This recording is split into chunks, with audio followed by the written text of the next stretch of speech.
Hello, everyone. Cheryl and Hubbard Walker. Welcome to my Counting for Real channel. Welcome, welcome, welcome. Let me get me something to drink. Be right back.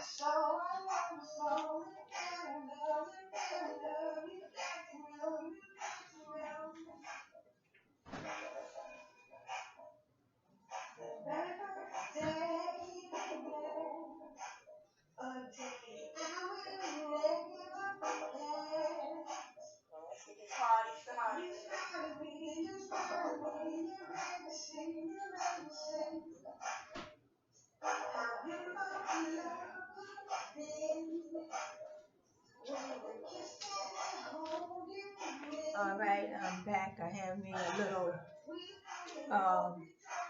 just a little little fruity drink. Mhm. Mhm. That's some blueberries. Some blueberries. Mhm. No, I'm supposed to go for your blueberries. Mhm. Mhm. So welcome, welcome. As you can see, I'm in the living room of my home, my dining area. So I'm just recording right from this computer. Mhm. Mhm. My song playing in the background.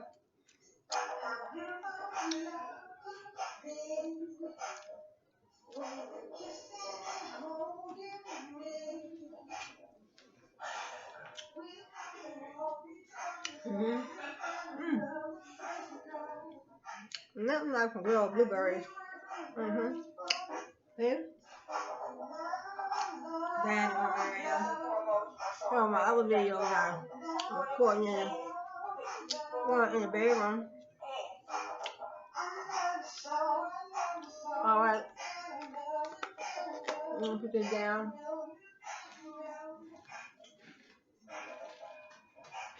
Mm. Cheers.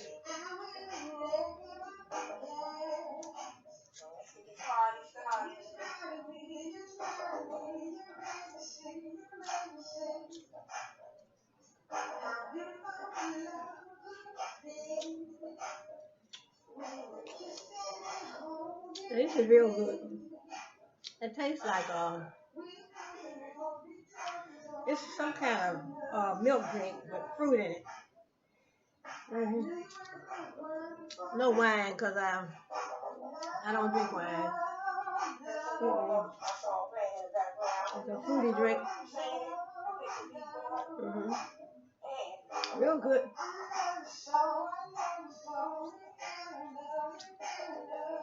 All right. Let me start it.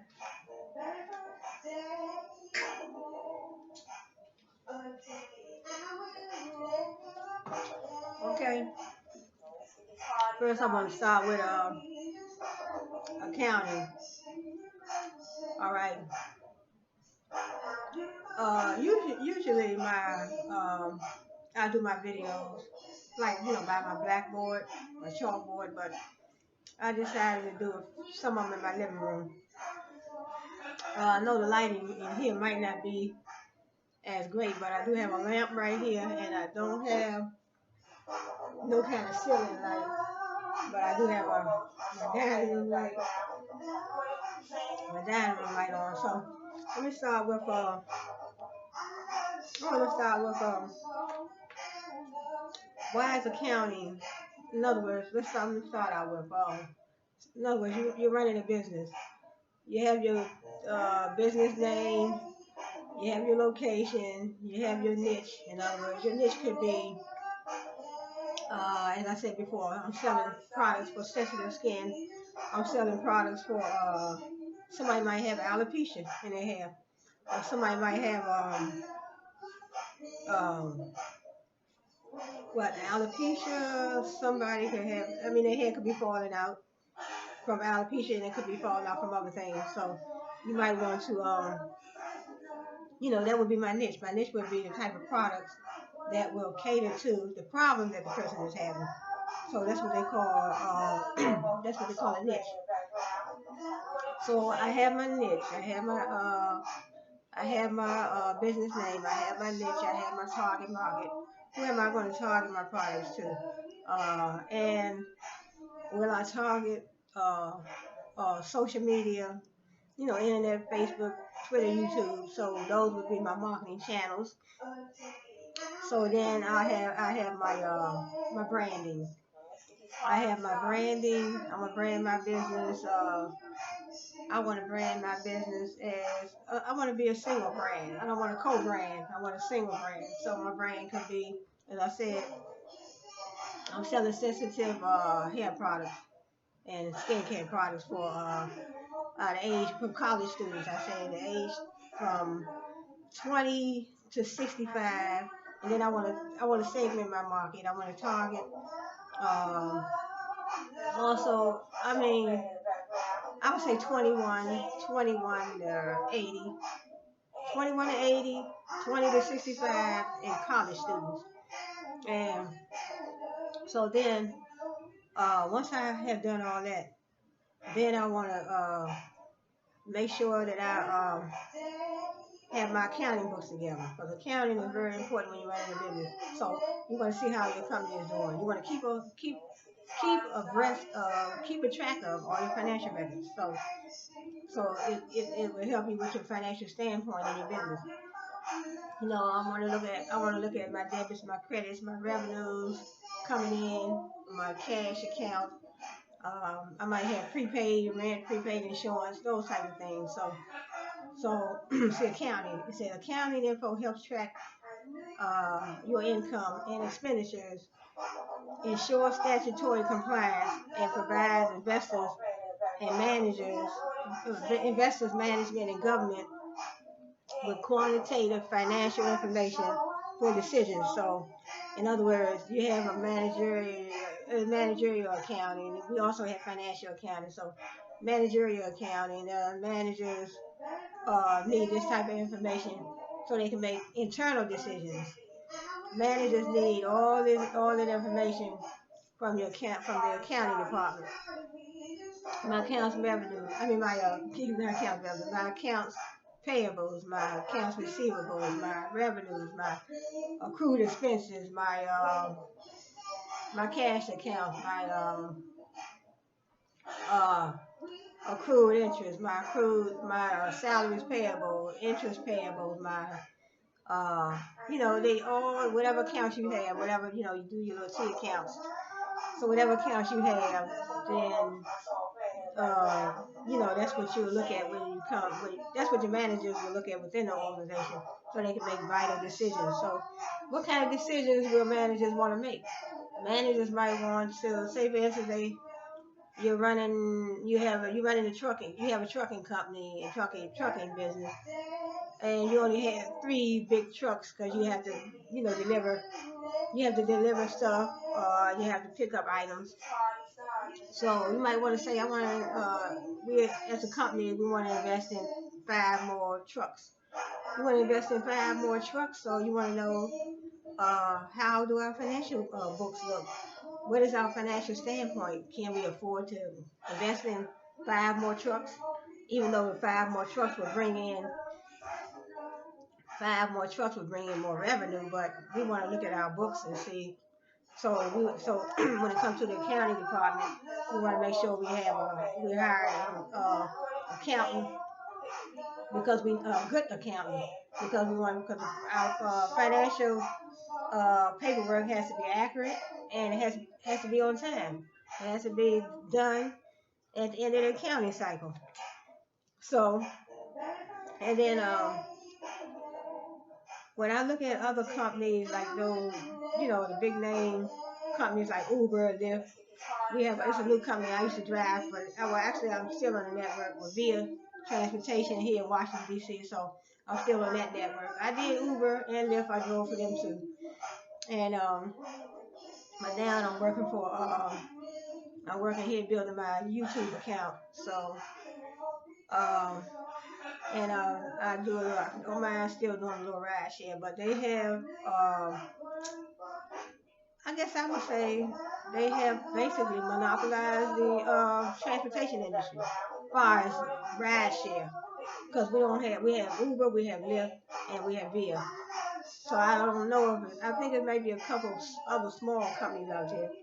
So these companies right here, they will have to make sure that their financial statements are in order, through their accounting department. So, and then doing my research earlier this morning, I found out that some companies actually hire a third-party accounting employee. You know, third-party employee. So in other words, they would still be an employee because you employ them to do your accounting paperwork, your income statement, your balance sheet, your statement of owner's equity at the end of every accounting cycle. So we have big names like Uber, Lyft, I have Via, we have Airbnb, Toyota, and Toyota. We have Tesla electric cars, Apple. That's a nice brand. Apple is a nice big name company. They have built their brand to be trustworthy, strong, and dependable, reliable, dependable. They have just what the customer wants. Toyota has been around for, I don't know, about 100 years, I guess. I really don't know, but it's been a long time. So in other words, when you are creating your business, first it starts out with a viable idea, profitable niche. As I said before, my niche is sensitive hair and skincare products. Uh, Someone may have alopecia, or somebody may have their hair just coming out, or somebody, your hair falling out in bald spots. You have alopecia, you have uh, whatever problem you have with your hair. If your hair is thinning, you need some products to keep it from, being too thin. So in other words, starting a business, you have a viable idea, a profitable niche. Then you want to define your target market demographic. As I said before, college students, elderly senior citizens, college students, elderly senior citizens. You want to make sure that your customers are at least 21 and up, 21 years and up, I guess. So define your target demographic, have something of value to sell, or offer a service, information. Oh, you can offer information too, so a service. And I learned that too. I didn't ever think about that. Like what I'm doing now, I'm giving out information. So that's a valuable. It's a I have something of value. So it said have something of value to sell or offer a service or information. So giving out information, providing information, that's profitable too. How will you market? Social media, billboard, TV ads, email marketing. So that's basically how, a business, in other words, you have the proper licenses. You know what form of business you want. You want a corporation, partnership, sole proprietorship, LLC, limited liability company. So the limited liability and a corporation, I heard those are the best two forms of business to operate as. So corporations and LLCs, that they, those forms of businesses makes you. It gives you limited liability. In other words, if someone's trying to sue you, they can sue the name of the business, but they can't go into your personal assets, your checking, your savings, your credit unions, accounts, whatever you have. So that's a good thing. But then still, you think about if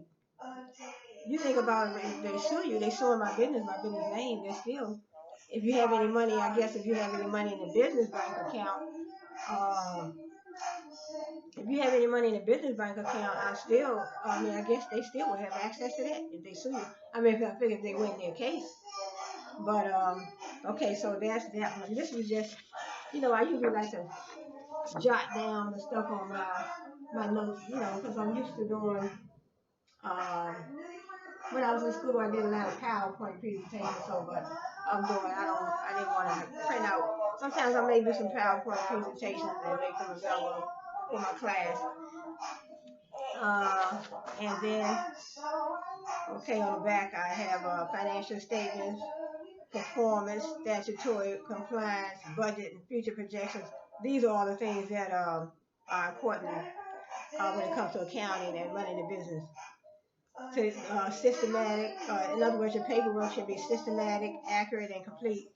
Record all financial transactions of a business, and third-party accountants can come in. And then, if you feel you need it, just to be two more eyes. In other words, he or she has two eyes looking at the accounting books. Then you want to hire someone else with two more eyes.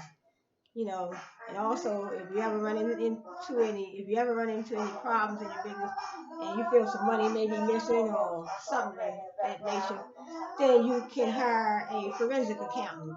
So in other words, sometimes people's eyes get bigger than their stomach or their pocket or whatever. And then when they're working in those type of fields, they think they can get away with embezzling money or fraud or something like that. So that's when a company will hire a forensic accountant. So then we have fiduciary accounting. Fiduciary accountants, they work, in other words, when they're working on someone's estate planning. So that would be a fiduciary accountant. And we also, we have cost accounting, managerial accounting, as I spoke about earlier, financial accounting. So that's just items that I wrote on the back. See, fiduciary accounting, forensic accounting. And I learned about forensic accounting. I was just browsing around on YouTube. That's how I found. And so this is just some little accounting. This is just some accounting little transaction. This is prepaid car insurance and prepaid car insurance and prepaid not prepaid rent but prepaid car insurance. So if you prepay your car insurance, it becomes an asset. So you want a debit prepaid insurance and credit cash because it came out the cash account.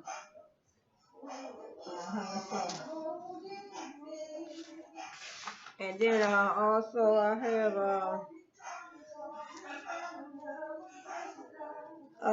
pay the following expenses. So in other words, rent 1,000, advertising 800.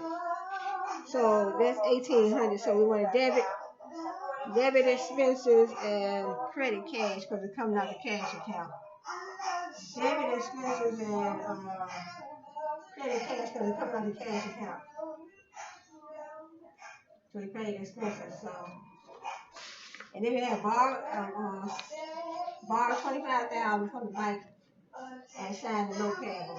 So we borrow, I guess I can say for my company. My company could be, as I said, my niche is, my company is selling products for someone that has alopecia. So Cheryl's alopecia company, or Cheryl's alopecia products LLC, being limited liability. So borrow 25,000 from the bank, sign the note payable. So I borrowed 25,000, so I'm gonna put 25,000 in my cash account in my business. So my accounting department will take care of that. And 25,000 on credit, note payable 25,000. And also, like I said, I just mentioned, if some companies can hire third party accountant to oversee the books. Okay, here goes another one. Purchase office equipment 50,000. So if I purchase office equipment 50,000, I'm gonna debit office equipment, and since it came out of cash, credit cash 50,000. So credit cash 50,000. Uh-huh. And the last one, common stock. So, in other words, I have some stock holders in my business, and they purchased stock. So, in other words, I had to, they purchased stock, so now they own shares of the business. So, in other words, since they own shares of the business, and they purchased $100,000, so it didn't go out of the business. It increased my business equity. So owner's equity 100,000 and common stock 100,000. So now, um, if I would have paid out some stock, in other words, if I had to pay some dividends out from some stockholders. So if I would have paid them out, then that would have decreased my owner's equity.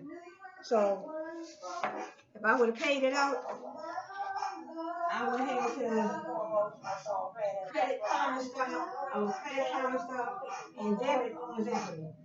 I would have credited common stock and debit owner's equity. That's if I would have paid out I would have paid out some dividends to some stockholders. But this time, I bought the stock into the company. So that's why I debit common stock and credit owner's equity, because it's an increase in an asset. And so that's why I had this one right here. This is a little, in other words, you see, I have some of these. In other words, the first one say owner deposited $1 million. So the owner deposited, I can just read them. Owner deposited $1 million. Owner deposited $1 million. So that would increase the assets of the business. And so owner deposited $1 million. I want to debit cash, credit owner's equity, because that's bringing in an asset to the business. And another one I have bought supplies. The second one, bought supplies, 7,000. So I bought supplies for my business, 7,000.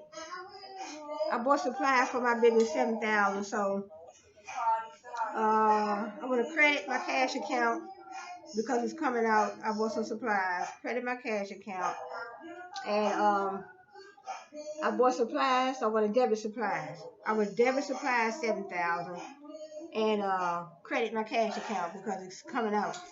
So I didn't do the T accounts, but I just wrote them down. And the next one, prepaid rent 15,000. So prepaid rent 15,000. I'm gonna debit prepaid rent and credit cash 15,000 because it's coming out of the cash account. The prepaid rent becomes an asset. So the next one I have prepaid insurance. Prepaid insurance 900. So I'm gonna debit prepaid insurance 900 and credit cash 900.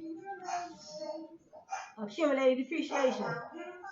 So accumulated depreciation 2,000.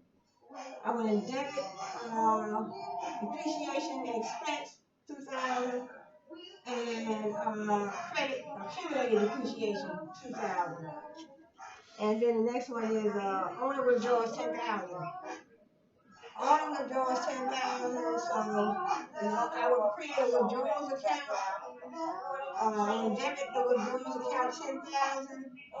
And I guess I would debit owner's equity 10,000 because the owner withdrew. So we have to have a withdrawals account, or it could be cash too.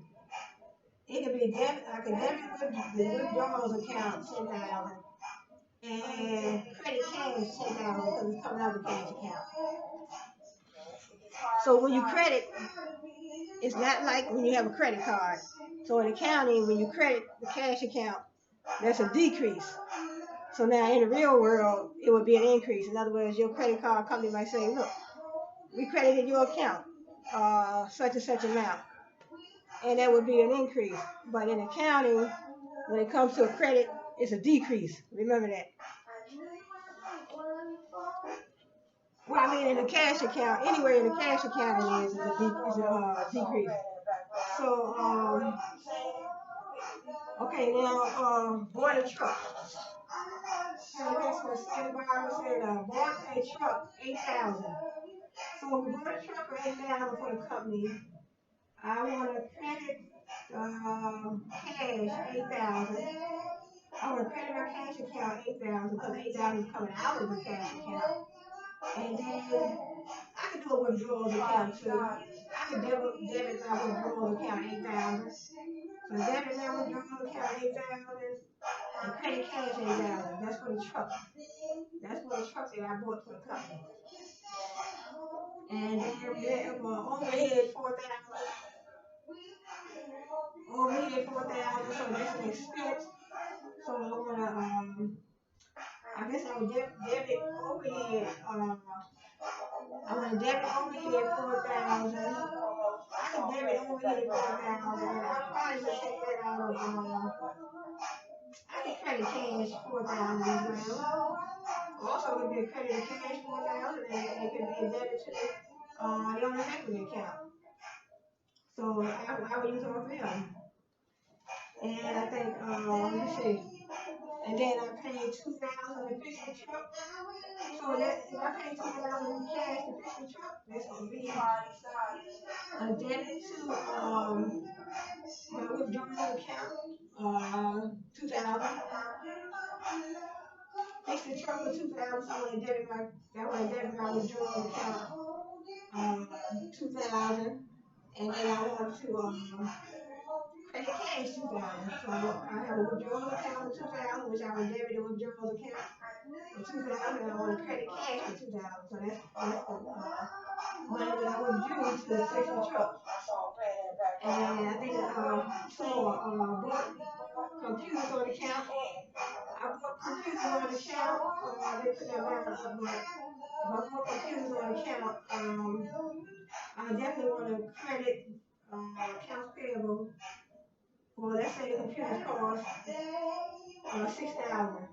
Let me credit accounts payable for 6,000. I would debit. No, credit cash. It's coming out of cash. Credit cash 6,000 and debit my withdrawals account of 6,000 for the computer. Because I bought a computer, so I had to take the money out of my withdrawals account and it's coming out of my cash account. So I bought those computers. So the last one, paid expenses. So the last one paid expenses. So the last one paid expenses. So we paid if I paid expenses, I want to debit the last one. I paid expenses, so I want to debit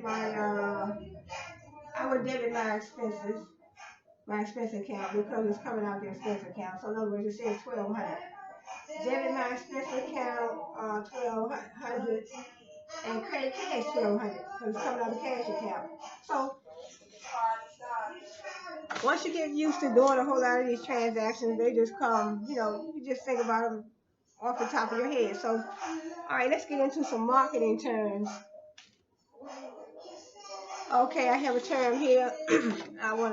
Here's this little slide that I have. The first term I have is integrated marketing. At the top, see it? Integrated marketing.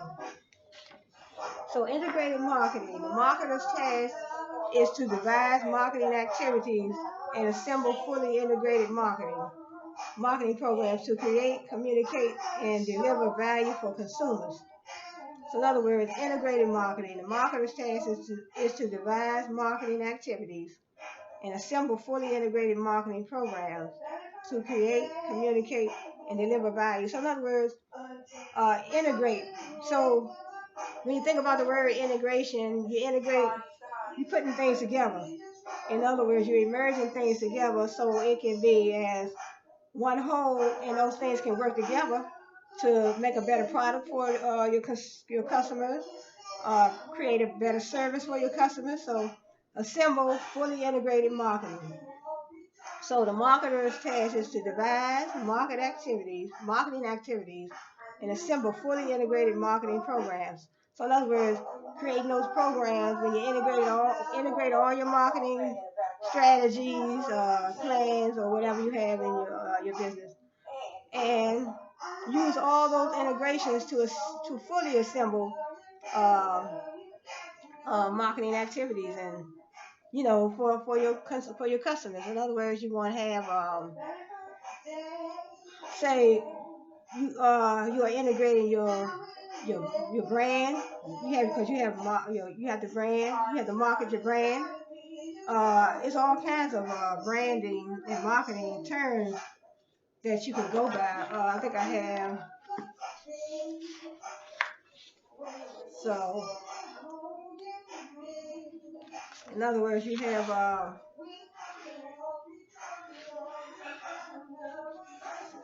well, in other words, you have your marketing. So I'll go with this. I'll say integrated marketing. Whatever your company does when they integrate their marketing, whatever strategies they may use. You have a brand strategy, you have your distribution strategy, you have your target marketing strategy. There's so many strategies in your company, so many marketing strategies. So when you integrate all those together, your concentration would be on creating a strong brand, quality product, a product at a product at a low cost, low price. You want to basically the definition is you want to satisfy your customers because it says activities, integrated marketing. The marketer's task is to devise marketing activities and assemble fully integrated marketing programs to create, communicate, and deliver value for consumers. So consumers looking for that value. There's something to value when it comes to your business. I mean, you have your business set up where when they come in, they're comfortable, they don't mind shopping. Your brand, you built a strong brand, you've been around for a while. Your product is going to do what it says it's going to do when the customer purchases your product. So is your product going to do what it says it's going to do? Because if it doesn't, then your customers are going to end up going somewhere else. So then I have also we have product, we have place, we have the 4 P's: product, place, price, promotion. You have a product, you have a quality product. It's what the customers want. Is at a good location? Is at a comfortable price? Is at is at a convenient location? So that's place. And price is at a comfortable price, something that they're willing to pay. So that's the idea when it comes to consumers. Consumers consumers use up their products. So customers. I guess they just purchase. They may purchase anything, but consumers, in other words, when we might buy some lotion or we buy food. So those type of items, I believe that's why they call it consumer, because whatever you purchase, you can consume it and use it up. But to be a customer, you can just about purchase anything. So consumers, and say promotions. Sometimes companies have promotions where they may have discounts, they have sales or whatever.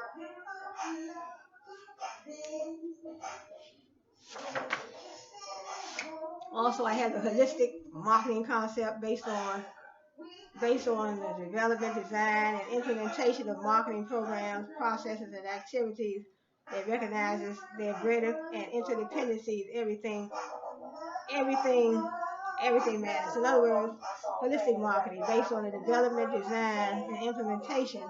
So, in other words, how are you marketing your products, your marketing programs, how your development, your design.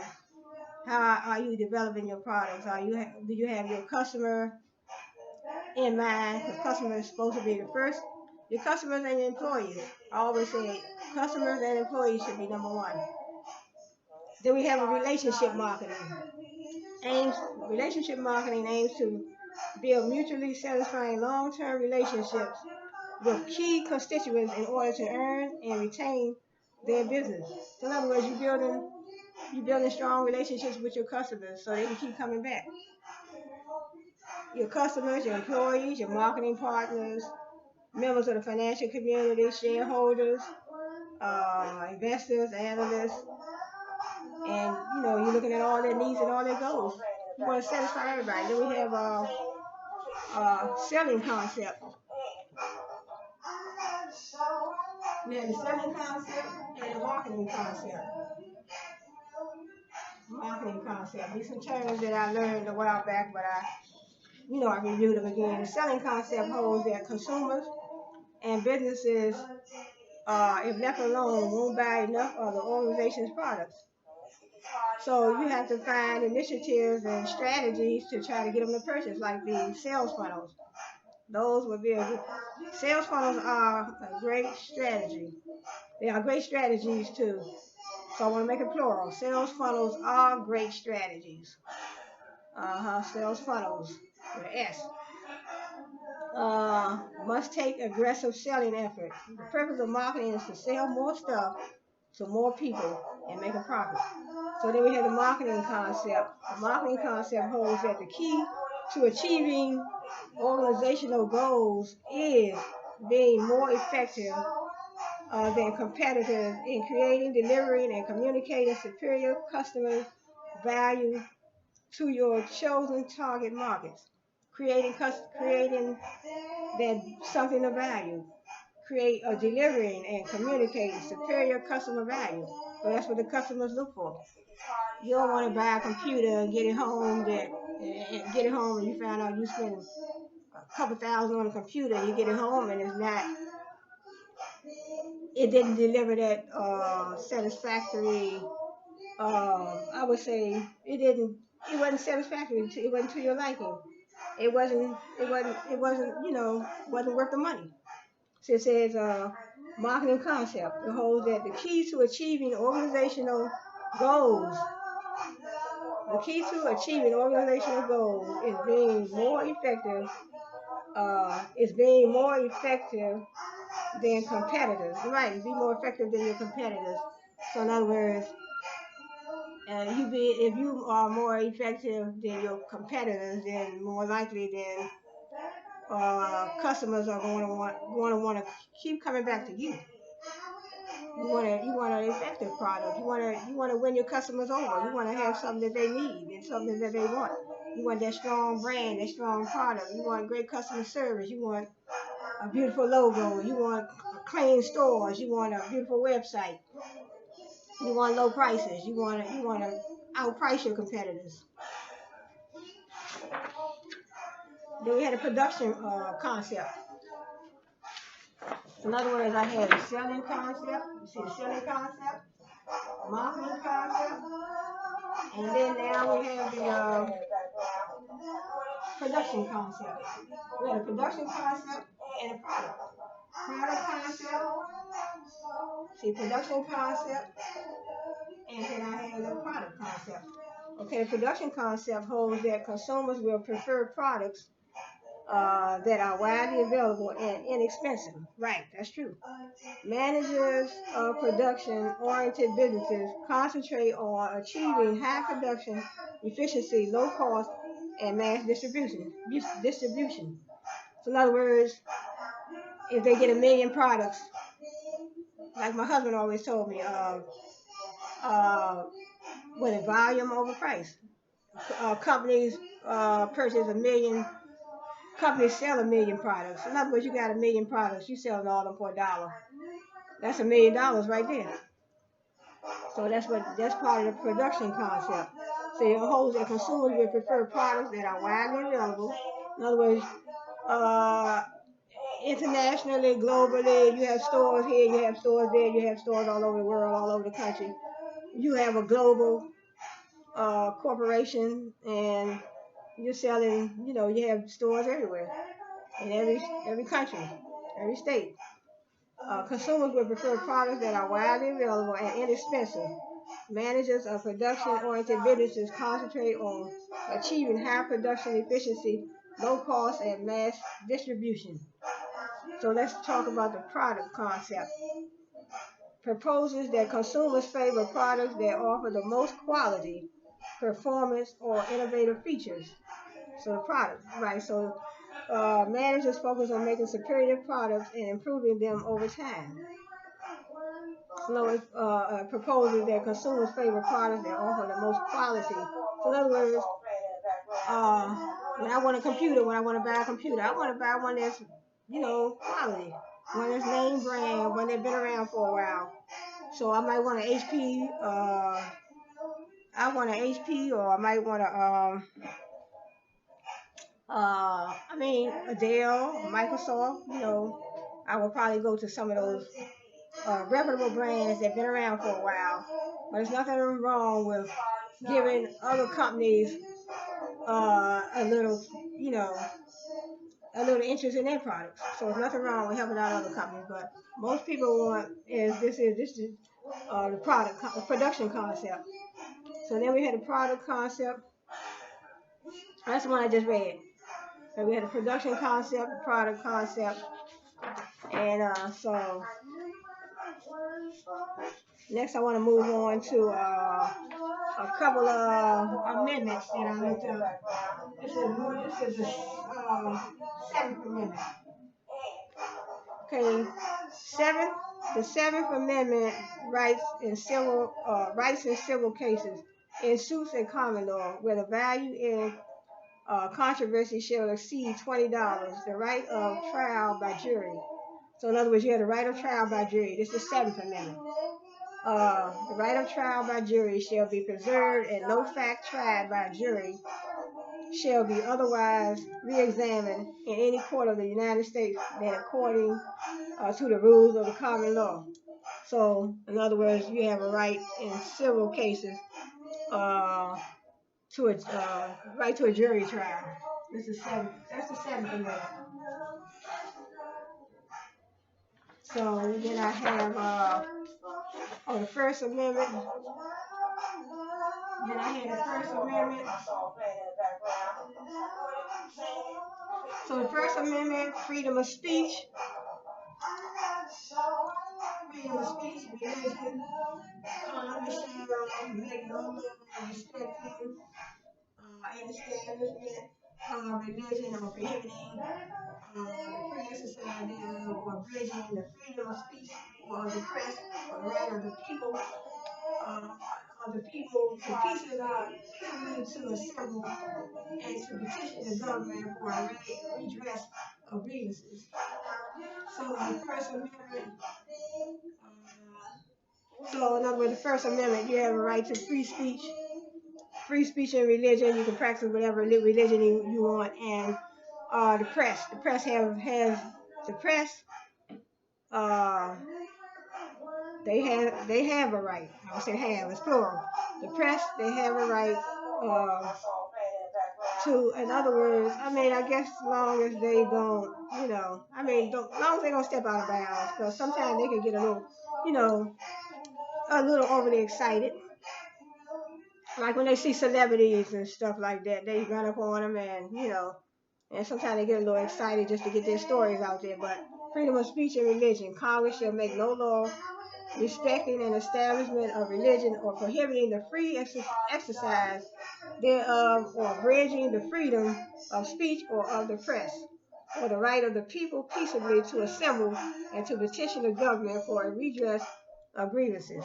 In other words, you can petition the government if you have a problem with them not letting you practice whatever speech you want to practice, whatever speech or religion, then you have a right to petition the government.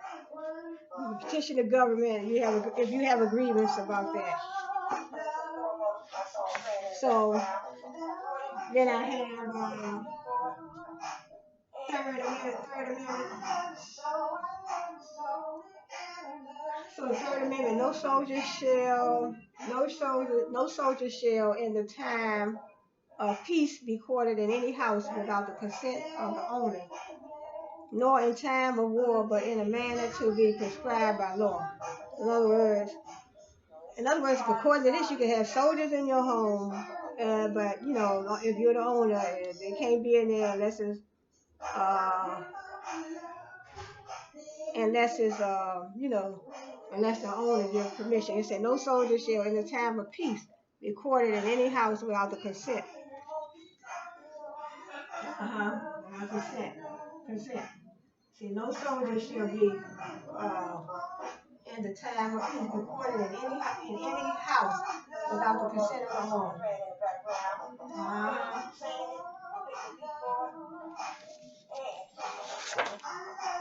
So then we had a Second Amendment, the right to bear arms, a well-regulated militia being necessary to the security of a free state. The right of the people to keep and bear arms shall not be infringed. Right to keep, the right to keep and bear arms should not be infringed. Uh, then we have, okay, I went way out and I got, look, 22nd Amendment. I went again, 22nd Amendment as well. Okay, the 22nd Amendment, no person shall be elected more than twice. No person shall be elected more than twice. In other words, the president can't serve no more than 2 terms. So that's why Obama did his 8 years, and then I did research on I think a couple of other presidents that did serve 8 years. No person who has held the office of president or acted as president for more than 2 years of a term to which some other person was elected. President shall be elected to the office of the president more than once. And also I have down here 24th Amendment. Amendment number 24. Okay, the 24th Amendment. Sorry about that. The 24th Amendment on the right of the citizens of the United States to vote in any primary or other election for president or vice president. So in other words, we have the right to vote, and the right of the citizens of the United States to vote in any primary or other election for president or vice president, for electors for president or vice president, or for senators or representatives. Congress shall not be denied or abridged by U.S. or any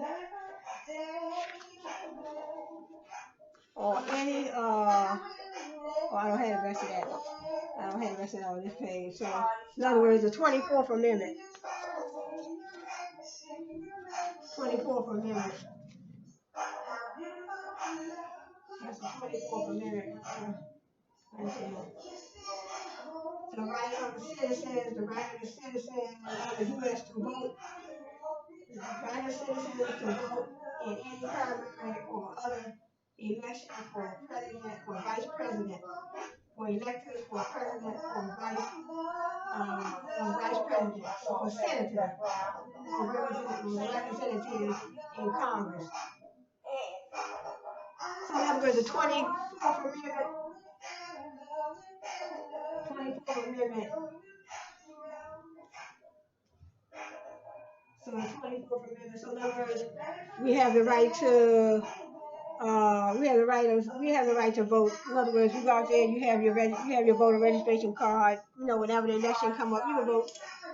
You can vote for the president and you can vote for members of Congress. So they have to be voted in too. So also I have the 20th Amendment 20. Oh, this Amendment 20 continued. Okay, this Amendment 20.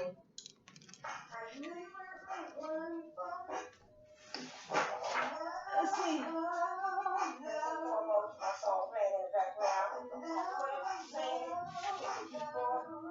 Okay, okay, here go 19. Let me do 19 first. Almost finished. Okay, so I have Amendment 19.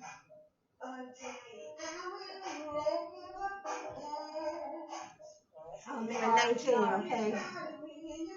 Amendment 19, it says voting rights. Oh, let's continue. Voting rights, rights for men and women, the right of citizens of United States to vote shall not be denied. So the 19th Amendment, we have a right to vote. It shall not be denied or abridged by the U.S. or by any state on account of sex. Congress shall have power to enforce this article by appropriate legislation. So, in other words, 19th Amendment gives us the right to vote. 19th Amendment. The 19th Amendment gives us the right to vote. Then we have Amendment number 20. The terms of the president and vice president. That's what the 20th Amendment is. 20th Amendment. The terms of the president and the vice president.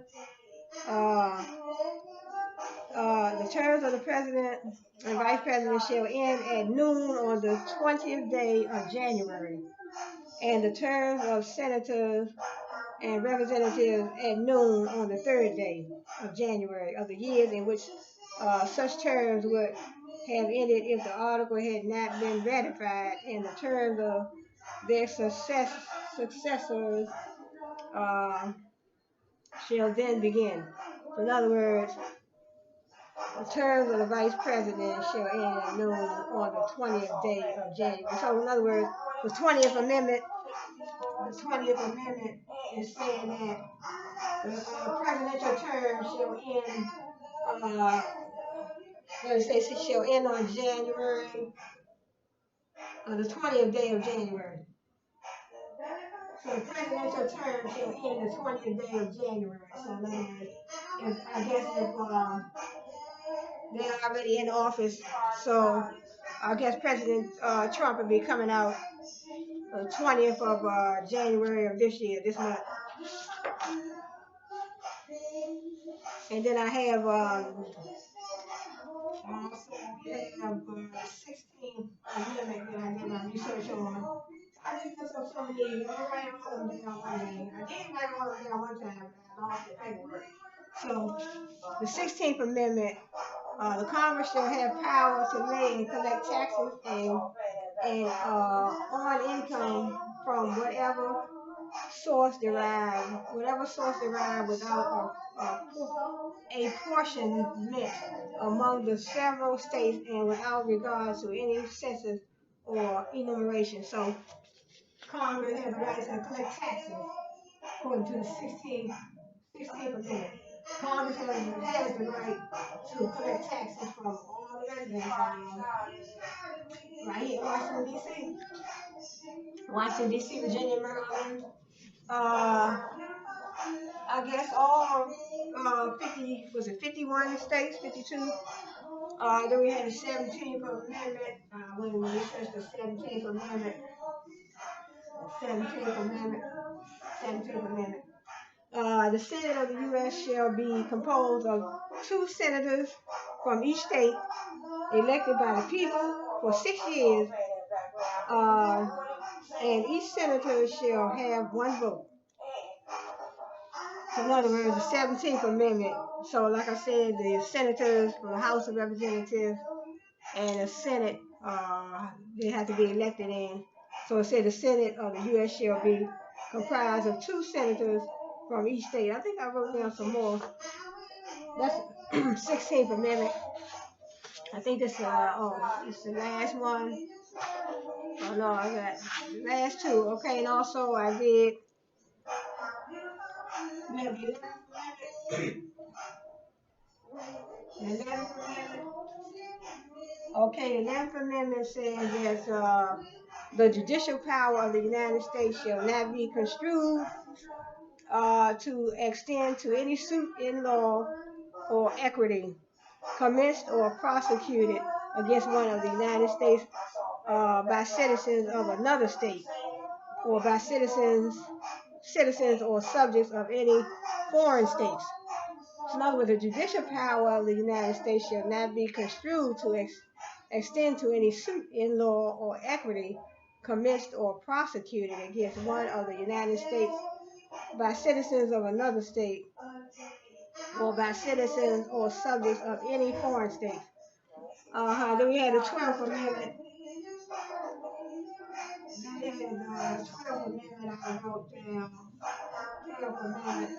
Okay, the 12th Amendment states that the electors shall meet in their respective states and vote by ballot for president and vice president, one of whom at least shall not be an inhabitant of the same state with themselves.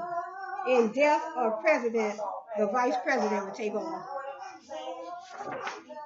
So, so we had the eighth president. I mean, the eighth. Sorry about that. We had the eighth amendment, and then I have here the ninth amendment. Ninth amendment. Okay. The Eighth Amendment says there will be no excessive bail. See, no excessive bail shall not be required, nor excessive fines imposed, nor cruel and unusual punishments inflicted. So, the Eighth Amendment, the Eighth Amendment, excessive bail shall not be required, nor excessive fines imposed, nor cruel and unusual punishments inflicted. And then I have, so in other words, no, that's what they mean. No excessive bail. If somebody get locked up,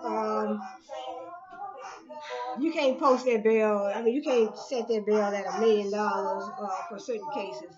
That's just too excessive. And no cruel and unusual punishment. You can't put nobody on the you can't put nobody on the firing squad because of a crime that they committed. Then we have Amendment number 9. Ninth Amendment. See, that was the Eighth Amendment. Eighth Amendment. Here was the Ninth Amendment. Ninth Amendment. The enumeration in the Constitution of certain rights shall not be construed to deny or disparage others retained by the people. Okay, I had the 10th Amendment too. And then right here we have the 10th Amendment. Right there, 8, 9, and he was here. And the 10th Amendment. Okay, the 10th Amendment, the powers not delegated in the United States by the Constitution nor prohibited. The power not delegated to the U.S. by the Constitution nor prohibited by it to the states are reserved to the states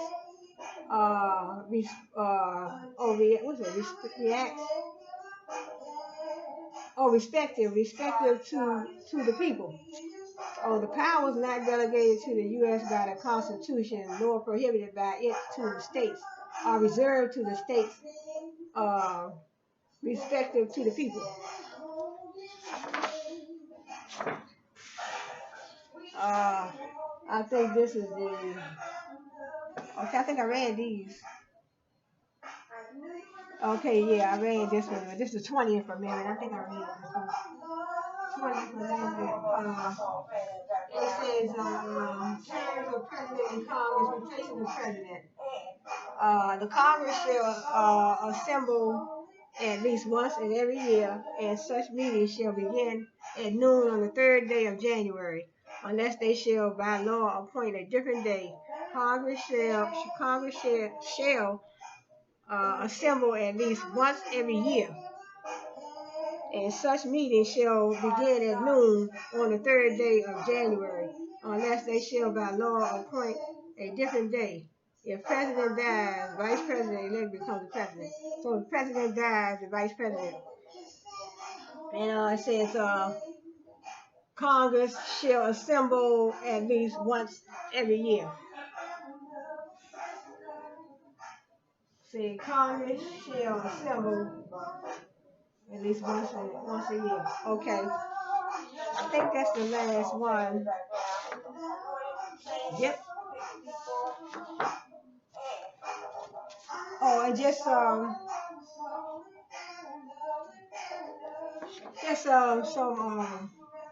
different strategies that I looked up.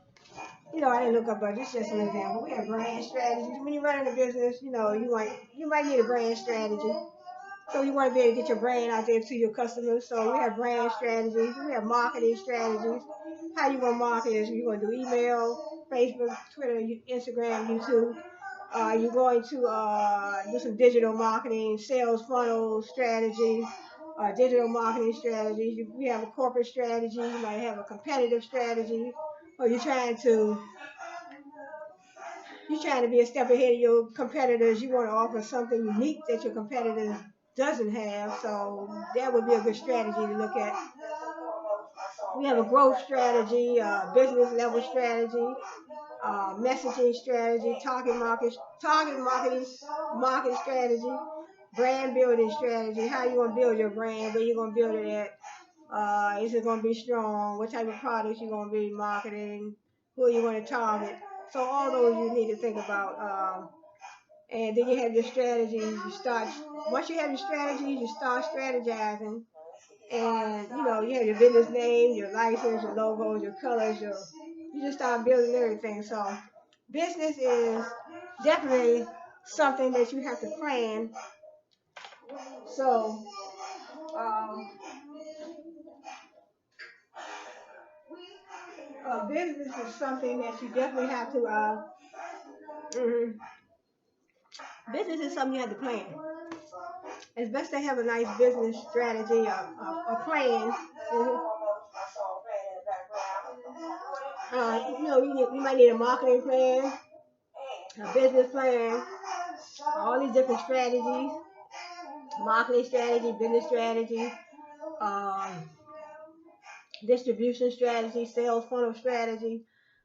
You're gonna have to concentrate on branding. You might want to co-brand. You might want to use two different brand um, extensions on one particular brand. You might want to advance increase your product line. You might want to increase your product line. You might want to rebrand because you might not be satisfied with how things are going in your company. You might want to rename your company, rebrand your products, offer a whole different line of products. I mean, whatever you want to do.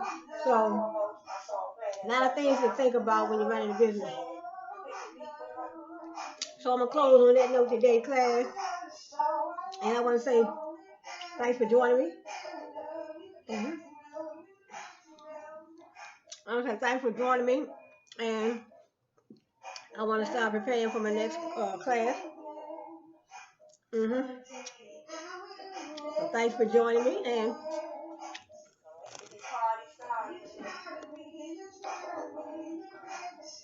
so I want to say you all have a good one, and I want to see you back here, same place, same time, same channel. So take care. Have a good one.